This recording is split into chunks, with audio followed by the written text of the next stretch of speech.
គេកាន់តែប្រមាថមើងងាយធ្វើឲ្យខ្មែរយើងនេះកាន់តែខ្លាំងកាន់តែរឹងមាំដោយមហូបខ្មែរយើងអញ្ចឹងគឺជាមហូបដែលសល់ពីបរមបុរាណយូរឆ្នាំហើយដែលពីមុនគេចម្លងរបស់យើងហើយគេចោទថាយើងនឹងលួចពីគេមកវិញទៀតក៏មានដែរនិយាយទៅផ្ទះលេខ2គាត់មានជំនាញមួយដែលពុកម៉ែបងប្អូនអរគ្នាបានដឹងអញ្ចឹង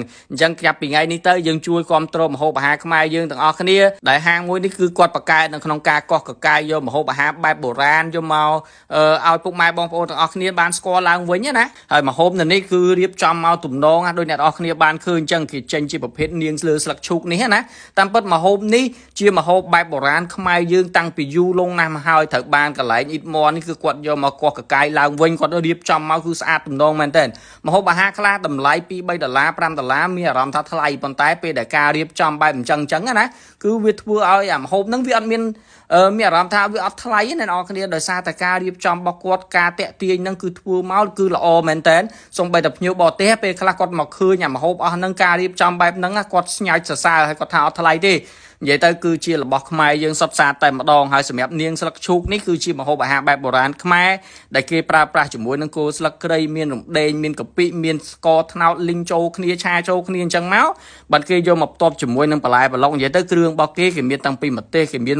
បកាក្រៀមកាកដូងដែលគេយកមកលីងហើយនឹងគេមានសណ្ដែកដីដាក់ក្រូចឆ្មាដាក់ខ្ញីហើយគេប្រើប្រាស់ជាមួយនឹងស្ទាប់ផ្កាឈូកនេះនិយាយទៅស្ទាប់ផ្កាឈូកហ្នឹងគេដាក់ពីលើហើយបានគេយកជីកភ្លូមួយទៀតយកមកខ្ចប់ចូលគ្នាយើងយកមកញ៉ាំពេលដែលញ៉ាំទៅគាត់ថាហ្នឹងគឺជារបស់ដែលជួយដល់សុខភាពណាចាស់ពីដើមចូលចិត្តហូបដោយសារតែញ៉ាំទៅគឺវាដើរខ្យល់ស្រួលអ្នកនរគ្នាហើយសម្រាប់អ៊ីតមគាត់ចេញមនុយមកហូបអាហារច្រើនមែនតើឥឡូវនេះគឺមកហូបរបស់គាត់គឺការរៀបចំហ្នឹងគឺតាក់ភ្នែកមែនតើដូចសាច់គោអាំងជាមួយនឹងប្រហុកអាំងលើជ្រុញនេះប្រហុកអាំងលើជ្រុញហ្នឹងគឺគាត់យកអង្ក្រងយកមកច្រាមជាមួយប្រហុកហើយបានគេដាក់លើជ្រុញយកទៅអាំងអ្នកនរគ្នាដូចតែបានឃើញនេះអញ្ចឹងណាហើយសំបីសាច់គោរបស់គាត់ដាក់អាំងមកឡើងទំនងគាត់អាំងរបៀបគេហៅថាប្រើ slow cook ណាវាមួយឲ្យវាឆ្អិនសព្វល្អវាមិនមែនថាអូឆ្អិនថាខាងក្រៅខាងក្នុងឆៅទេហើយសម្រាប់ត្រីអាំងរបស់គាត់នេះជាប្រភេទត្រីអណ្ដែងអាំងហ្នឹងគឺគេយកមករៀបចំដាក់បន្លែដាក់អីចឹងមកទំនងហើយញ៉ាំជាមួយនឹងនំបញ្ចុកមានទឹកប្រហុកមានអីចឹងណាហើយបើសិនជាយើងចង់ដាក់ជាមួយនឹងជ្រូកអាំងក៏បានដែរគាត់មានតាំងពីជ្រូកអាំងហើយនឹងត្រីអាំងជាប្រភេទពីរជំរើសឲ្យយើងរើសពុកម៉ែបងប្អូនចង់រើសយកត្រីអណ្ដែងអាំងហ្នឹងក៏បានឬក៏យកជាប្រភេទជ្រូកអាំងនេះក៏បានដែរយើងយកមកដាក់មានបន្លែមានប្លុកដូចដែលបានឃើញនេះចឹងឡើងទំនងគេហៅថាឡើងខ្ចីលវក់ណាហើយដាក់ចាំញ៉ាំជាមួយនឹងនំបញ្ចុកថែមមួយទឹកប្រហុកឯទៀតគឺកាន់តែបញ្ចូលជាតិគ្នាហើយគាត់ក៏មានជាប្រភេទសយ៉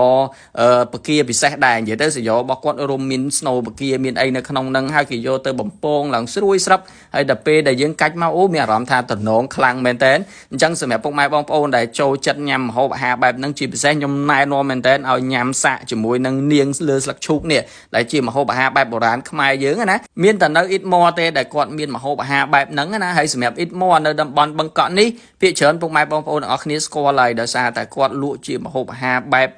ច្នៃប្រឌិតបន្ថែមមានម្ហូបអាហារបែបខ្មែរដែលកោះកកាយមកជាយូរឆ្នាំមែនតើយកមកធ្វើឡើងវិញរៀបចំឲ្យមានសោភ័ណភាពហើយលក់ឲ្យពុកម៉ែបងប្អូនបានស្គាល់នៅរសជាតិនៅម្ហូបអាហារបែបបុរាណខ្មែរយើងហើយសម្រាប់ព័ត៌មានលម្អិតតាក់ទងជាមួយនឹងអ៊ីតមខ្ញុំនឹងតម្លាក់ជូននៅក្នុង comment វីដេអូខាងក្រោមហើយវីដេអូខ្ញុំមានតែប៉ុណ្្នឹងទេអរគុណពុកម៉ែបងប្អូនទាំងអស់គ្នាដែលបានតាមដានវីដេអូមួយនេះចាំជួបគ្នាវីដេអូក្រោយទៀតបាយបាយ